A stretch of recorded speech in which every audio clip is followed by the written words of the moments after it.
Hi there. I viewed your video about the Mormon lady who was impacted by an STI from her cheating husband. Of course, I was very interested in that video. As someone who works in the STI unit of a local health department, one thing that women need to understand is that a lot of times there are no symptoms for the most common STIs, chlamydia and gonorrhea. Generally, the woman could wind up with pelvic inflammatory disease because the infection is spreading through her reproductive system. A lot of times men might have, dripping or burning upon urination. And as that lady indicated, she kept coming down with these yeast infections. And if you already have an STI, you are more likely to get another infection. In her case, she kept saying a yeast infection. Typically, yeast infections are not reportable to the health department, but we do know that sometimes women can get a yeast infection because of men. So again, with chlamydia and gonorrhea, I do not know what that lady had.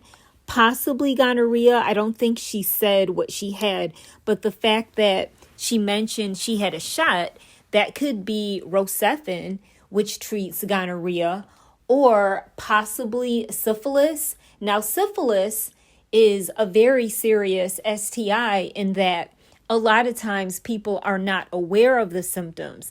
It starts off as a canker. It's a painless sore, and the sore could be somewhere where you don't see it. And unfortunately, the sore eventually goes away. And then the secondary symptoms of syphilis are a rash on the palms of the hands or soles of the feet. Sometimes the rash could be on your belly. But bottom line is, people might not necessarily know that they have syphilis unless they get tested for it. One of the treatments for syphilis is a penicillin shot. And based on the stage of syphilis, you might have just the one dose.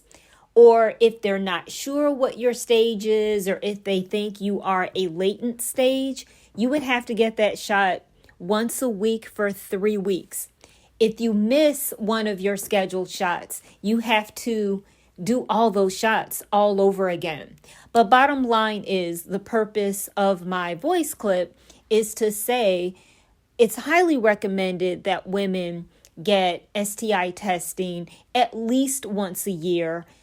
More so if you are concerned about your partner, whether or not your partner is cheating, because again, a lot of times women might not necessarily know that they have an infection. And if it's not treated in a timely manner, like I said, a woman can wind up having pelvic inflammatory disease.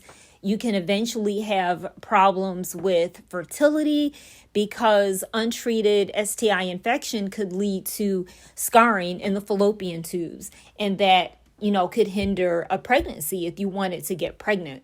So again, as always, thank you for all of your videos, all of your knowledge. It's very important. It's helping women understand, what we might have to deal with as far as marriages and men and what have you. So thank you.